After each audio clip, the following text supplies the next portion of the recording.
Hi, everybody. So today we are beginning our herbal medicine making portion journey. And what I wanted to say is that we're going to be taking a folk approach to medicine making for a couple different reasons. Folk approach is a really good beginner way to really deep dive into medicine making. And when I say the word beginner, I would actually add to that, it's a very potent way to start working with herbal medicine and plants. And in fact, really advanced and experienced herbalists prefer this method because it's actually a very intuitive way to start working with plants, and it really helps you develop more of a relationship and your own unique way of making medicine. So it really puts you into closer contact. It really helps you start developing your intuition and relationship with plants. And in my experience, the folk approach actually gets pretty close to what we might call the more scientific approach. So don't think that it's any better or worse. In fact, I kind of prefer the folk method myself. So that being said, we are going to go into herbal infusions today. We're going to be doing a short infusion and a long infusion. And infusions are basically they're basically herbal teas, but we don't call them teas in herbal medicine, I guess, because the tea is actually its own separate plant. It's usually caffeinated and it's brewed in a very different manner, and it's actually a really sacred practice. So for our purposes, we're going to call them infusions, and if you start looking them up, they also might be under the category of tisanes. If you want to do your own kind of research on these. But we'll call them infusions. We're going to be working with short infusions and long infusions today. And what I really wanted to say about infusions in general is that I think that they're highly undervalued. And when brewed properly, they can actually deliver very potent medicine. They're really soothing and widely tolerated. They're really affordable long-term therapies. And in the sense of herbal medicine and plant medicine, one of my first mentors really ingrained in me that the strength of herbal medicine and plant medicine lies in its long-term effect on restoring whole bodily systems. So really, the strength of working with plants is about restoring our body. So maybe it takes more patience, and yes, there are really heroic actions of herbs, but if you think of it in terms of terrain and really strengthening your terrain over the long term, that's really where plant medicine has its greatest strengths. So teas are a great and affordable way to do that. And I would also say that maybe the silent and more potent medicine of drinking herbal infusions is it really helps us slow down and pay more attention to our bodies. And this is a really great time to enter personal ceremony if that's something that you want to incorporate into your medicine making and medicine taking, or whatever you want to call it. So infusions, the infusions that we're going to be making today, the short and the long, there's another form of infusion we'll go over in a couple of weeks called a decoction. But for short and long infusions, we use the more delicate pieces or parts of the plant. So the flowers, the stems, the leaves and the buds. And there are a lot of different things to consider in deciding which way you want to prepare your plant medicine. And for our purposes today, water is our solvent or our menstruum, which just means it's the liquid or the thing that is extracting what we want from our plants in the easiest, simplest terms. And water is really, really great for extracting vitamins and minerals, as well as volatile oils, which are basically the medicinally active constituents in plants. It's also great for other things, but we won't go into that because it's like talking Sanskrit. You know what I mean? So Anyways, for our purposes today, vitamins and minerals are a really good takeaway for short and long infusions in general, and especially for the purposes of dandelion, which is a really nutrient dense herb. It's really high in vitamins and minerals. So actually short and long infusions are a great way to prepare dandelion. So some people believe that, or some herbalists believe that dried plant material is better for infusion because they make the volatile oils more accessible. I also really like a really good fresh infusion. And we're going to be able to, especially here in Montana, we're going to be able to start collecting fresh dandelion leaves really soon. Actually, we could right now, but they'll be super abundant very soon, and we'll go over that at a later time. But as long as you chop the fresh leaves up, it helps release some of the volatile oils before you make an infusion of them. And in fact, when working with dry plant material, it's really good to, I even like crush up the dried material a little bit more with my hands, because the less or the more surface area that the plant has in contact with the solvent, which is the water, the more extraction is going to happen.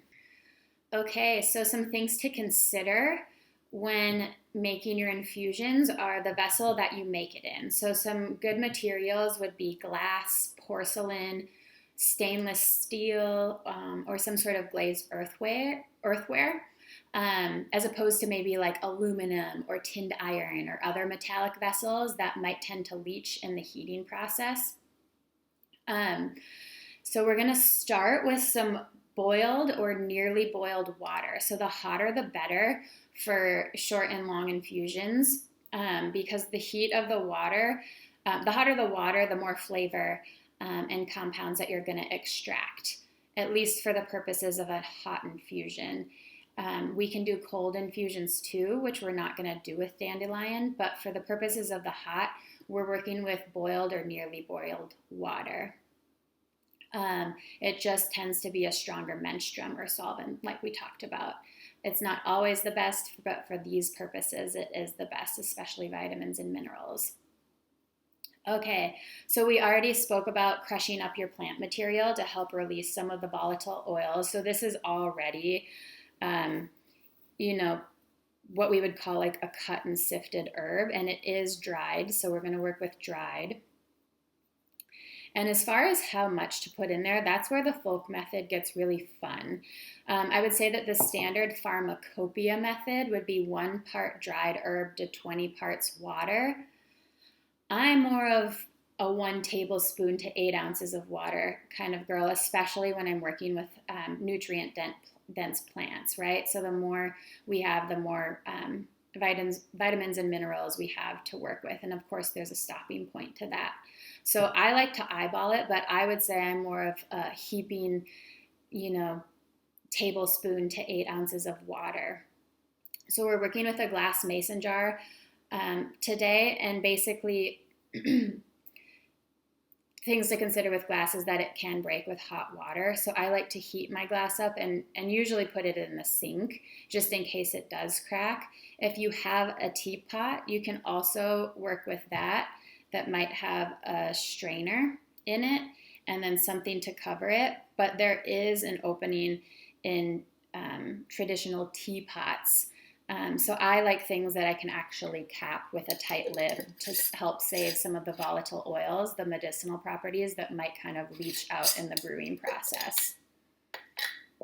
Okay, so let's go into it. If you are working with fresh plants, just know that you want to at least double it, and remember to chop up that fresh plant really finely to help break down some of those cell walls and just expose as much surface area as possible. So I have some freshly boiled water here, and then this is a 16-ounce glass jar that I'm working with. So in my folk approach, and I'll let you kind of like play with your intuition with that, I would do 2 heaping tablespoons because I like about 1 heaping tablespoon, especially when working with dense plants. So I'm going to do 2 because there's 16 ounces, and I'm breaking up some of the plant. And of course, I'm making this for myself. So clean hands. I don't have to do that bit. So I would just eyeball about a good tablespoon and then another one.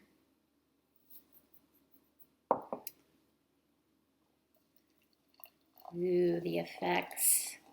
I hope you can see the steam. So we're covering the plant. You can heat your vessel before, because the hotter the better, especially when you're working with glass or something that might not maintain as much heat like this. This is cast iron, which surprisingly this one doesn't hold in as much heat because of the opening here. So right after we do that, I'm going to cap it pretty tight. And then the trick to tea is so many people will leave their tea open. You want to make sure to cap it, because that's what's going to hold in the volatile oils, the medicinal properties. So the capping or placing a lid on your teapot is really important. And then the brewing time. So for a short infusion, 5 minutes isn't enough. It's going to be enough to extract some, but it's not the best, I guess, is the best way to describe it. So I do mine for at least 20 minutes. 30 is best. So after 20 or 30 minutes, we can come back, uncap our short infusion, and strain it through a mesh strainer and enjoy. Okay, so the long infusion. The only difference really in the long infusion is just extraction time. So the short infusion was about 30 minutes. The long infusion, we're doing at least 4 to 8 hours. I like to brew mine overnight because I can just prepare it right before I go to bed, cap it tight, and place it in the windowsill, especially if you're working with the moon. You can also work with the sun if you want to do a sun extraction. We're not really going to go over that, but just know that, and I'll let your mind kind of play with that. But so the difference is extraction time. So the longer that we extract, especially the vitamins and minerals, the more potent it's going to be. So my intention when I'm working with the longer infusion is really nourishing and tonifying.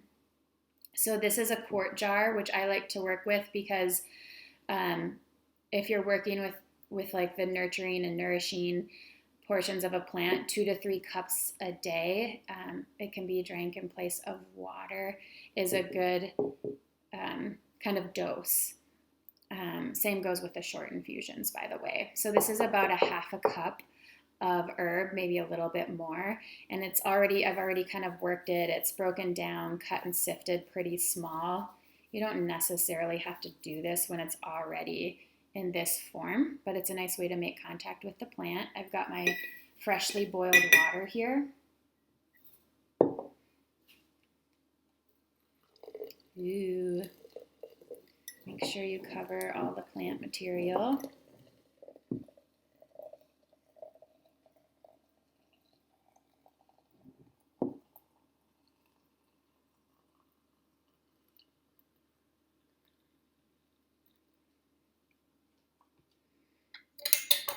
Cap it tight. And you can kind of give it a little shake. Just be careful because, like I said, it's hot water, but just to make sure that everything gets covered in the water. I like to set it on my windowsill, set it in front of the moon, and let that brew overnight. So 4 to 8 hours is the standard extraction time for an infusion. And in the morning, I just strain the infusion, and I take this quart jar with me without the plant material. I compost it or try to return it to the earth in some way and sip on that throughout the day. So I hope you enjoyed your first video on herbal medicine making. And just remember, I prefer strong teas, especially when working with the nourishing and tonifying teas. But that being said, stronger isn't always better. And herbal infusions are a really great way for you to just begin exploring and developing your own strategies as you really start to apprentice with plant medicine and plant medicine making. All right, friends, until next time.